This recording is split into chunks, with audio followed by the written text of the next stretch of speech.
assez amusant. Lesquels? Eh bien, une fois dans un salon de la voyante au Lutetia, Ah oui, le fameux hôtel, la voyance de l'hôtel du Tessia, c'est très voilà, connu, donc oui. moi j'avais mon stand basé sur le tarot de Marseille Oui. et sur le Yiking. Et puis, brutalement, on entend un monsieur devant un stand qui se lève et qui se met à hurler au secours en disant à la voyante: mais vous êtes folle de dire une chose pareille, c'est absolument scandaleux. Et on se demande qu'est-ce qui se passe. La voyante venait de lui dire au monsieur qu'il avait une sclérose en plaques, que c'était incurable et qu'il en avait pour 6 mois. Ça a été Ça jette un froid, oui. Alors à ce moment-là, c'est Dessoirs donc qui organisait. Ah oui. Se Et oui, aussi lève, Rambert, récupère. oui. Il dit à la voyante: bon, moi je vous vois tout à l'heure. Et il prend le monsieur qui était évidemment ravagé. Il le prend et dit: attendez une seconde. Il sort son tarot de sa poche. Il l'emmène dans un recoin. Il a travaillé avec le monsieur qui est parti rassuré, serein, Ouais. paisible. Donc, et puis, lorsque le monsieur est disparu, Dessoirs fonce sur la voyante et dit: toi, je ne veux plus te voir pendant 5 incarnations. Ça fait pas mal. J'avais trouvé que c'était beau comme sanction. C'est une sanction assez rare. Vous avez connu Donc voilà, elle en a pour 5 incarnations avant de rencontrer Dessoirs. Vous avez connu M. Rambert aussi, peut-être? Oui, Rambert. Alors Rambert aussi, mais ce n'était pas du tout le même charisme. Ah oui. Il a fait du très bon travail.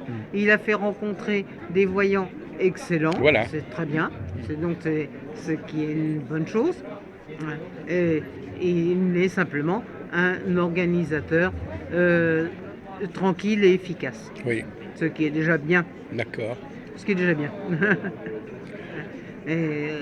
Mais vous avez écrit plusieurs bouquins sur la géomancie, etc. Alors, un sur la géomancie, un sur le tarot de Marseille, une traduction du Yiking, et puis d'autres livres aussi d'ésotérisme, comme le Sacramentaire du devin, donc qui est un livre de rituels et de prières pour les voyants, pour les devins, contrairement à simplement pour les gens normaux. Et comment vous l'avez conçu C'est vous-même qui avez trouvé les prières ou vous les avez rédigées Il y en a que je les ai rédigées, mais parce que je les ai reçues. Oui, voilà. Je ne les ai pas inventées de moi-même, je les ai reçues.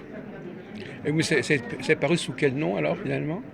Sur mon nom, Marielle Frédéric Turpot. Voilà. Je n'ai pas mis de pseudo pour ce. D'accord. Non. Oui. En général, j'ai eu des pseudos surtout pour mes dessins.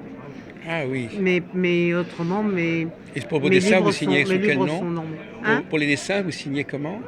Maintenant, je l'ai fait à nouveau de mon vrai nom. Ah oui. Et notamment mes dessins pour Montmartre.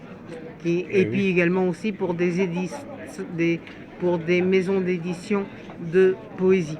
Alors revenons sur le Que sais-je de Dessoirs. Qu'est-ce qui est si remarquable dans cet ouvrage qui vous a impressionné Parce que d'abord c'est l'histoire de la voyante, de la voyance de l'Antiquité à nos jours. Il parle de Mademoiselle Lenormand, oui, probablement. Voilà, qui est extrêmement faite. Non, mais je veux dire que ça remonte à la Pythie de Delphes, et puis aux chamans, aux divinations précolombiennes, aux divinations à l'époque des Grecs et des Romains, tout ça, évidemment des Égyptiens. Donc il a fait quelque chose de magnifique dans ce bouquin-là. Et comment ça se fait Il avait la formation pour ça, il avait une habitude de recherche. Ah oui, il fouillait dans les bouquins. Une érudition sur ce plan-là. Non, parce que je n'ai pas connu du tout, donc c'est pas la portée. Un véritable érudit de la voyance, oui. Et puis ensuite, à la fin, la seconde partie du livre, c'est pour expliquer le phénomène psychique de la voyance, et également aussi il a eu le courage de dire aussi les charlatans et les arnaques que l'on peut faire. Bien sûr. Voilà. Alors bien souvent, il y en a qui viennent sur cette dernière partie du livre, mais le livre est vraiment une encyclopédie de la voyance. Pas du tout, dans un petit que sais-je. C'est vrai que j'avais un peu un préjugé défavorable parce qu'on se dit, Dessoir, il est connu comme voyant, on ne voit pas très bien ce qu'il a pu faire comme livre, en réalité. Ah si, oui. Mais c'était vraiment c'est un intellectuel, c'est un lettré, c'était un type passionnant. Il était au-dessus des gens avec qui il travaillait, quelque part. Il n'y avait qu'un seul détail avec Dessoir. Il ne fallait pas être une jolie femme. Parce que quand on était une jolie femme, on est assez proche de lui. Mais vous-même, vous avez connu ses faveurs, alors? Ah non, moi non, parce que moi, pas assez jolie pour Vous n'étiez pas assez jolie. Je n'étais pas assez jolie pour son point de vue. Même à l'époque. Non, mais par contre, un grand ami, collaboratrice, oui, aucun problème. D'accord. Ce qui est après tout ce qui est le plus important pour moi. Alors qu'est-ce que vous pensez de ce salon Parapsy? Ça vous fait penser à quoi? Quels sont vos commentaires? J'ai trouvé qu'il y avait de plus en plus de minéraux. Les minéraux, les pierres, les cristaux. Bon, t'as vu Monte Cristo. Bon, et puis il n'y a à part le stand de l'arcane des couleurs, qui est magnifique. Vous avez fait un beau lapsus là, l'arcane, l'arnaque, c'est marrant. Non, l'arcane des... Ce n'est pas un lapsus. Non, je sais, mais quand même, c'est amusant. Voilà. Et donc, l'arcane des couleurs, qui est magnifique. Monsieur Vanel, Albert Vanel. Voilà, c'est ça. J'ai interviewé tout à l'heure. Exactement. Mais autrement, il n'y a pas de stand de livres ni de stand de jeux de cartes. Ah bon? C'est vrai qu'il y en avait. Ce qui m'a manqué. Oui, bien sûr, oui. Ça manquait. Bon, autrement, c'est... Et vous-même, vous avez encore l'occasion de donner des consultations de temps en temps à des amis, à des... Non, je ne fais plus de consultations à Parapsy. Non, mais ailleurs. Ils ont quand même monté le prix des stands d'une façon exponentielle. Je peux pas suivre. D'accord. Ce qui explique pourquoi les gens qui y vont, le minimum 50, 70, 80 euros pour une consultation. Parce que simplement parce que le voyant pour garder son stand, il est obligé de rentrer dans ses frais. Et vous-même, mais en dehors de Parapsy, vous avez des occasions de faire des choses? De recevoir. J'aime bien. Oui, bien fait, mais autrement, je n'ai rien de remarqué de transcendant. Bon, non, mais je veux dire, vous-même, vous avez, en dehors de tout ce qu'à Parapsy, c'est pas possible. Ailleurs, vous avez l'occasion de donner des consultations? Pas compris la question. Est-ce que vous donnez des consultations dans d'autres cadres? Ah oui, bien sûr, oui. Mais ça, c'est... Alors, qu'est-ce que c'est? Quels sont vos outils de préférence, vos supports de préférence? Tarot, géomancie, Yiking, comme mes livres.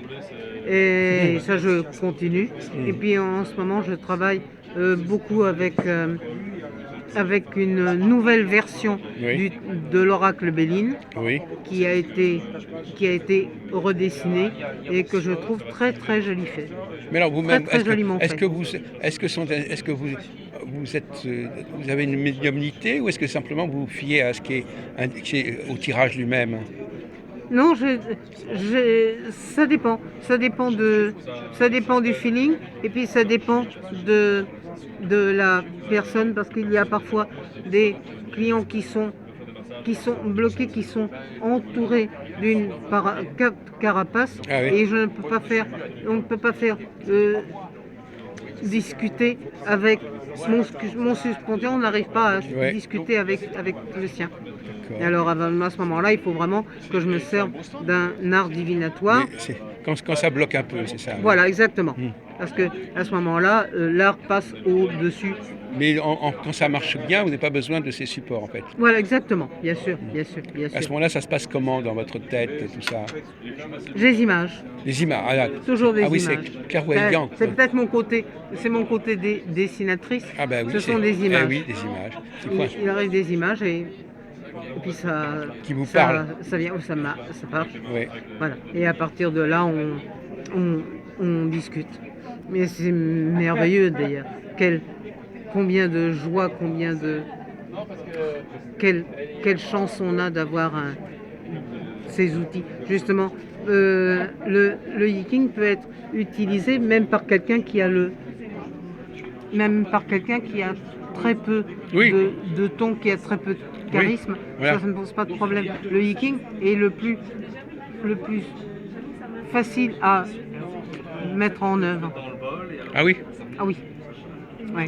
La géomancie déjà un peu moins, le tarot, et alors le plus difficile pour moi c'est le pendule, parce que vraiment le pendule risque de mettre des interférences, et donc on se trompe avec le pendule parce que l'interférence c'est faufiler. Ah oui, ça dépend de notre vibration personnelle. Exactement, c'est pour ça que le pendule, je le fais pour le plaisir personnel, mais je ne m'en sers pas professionnellement.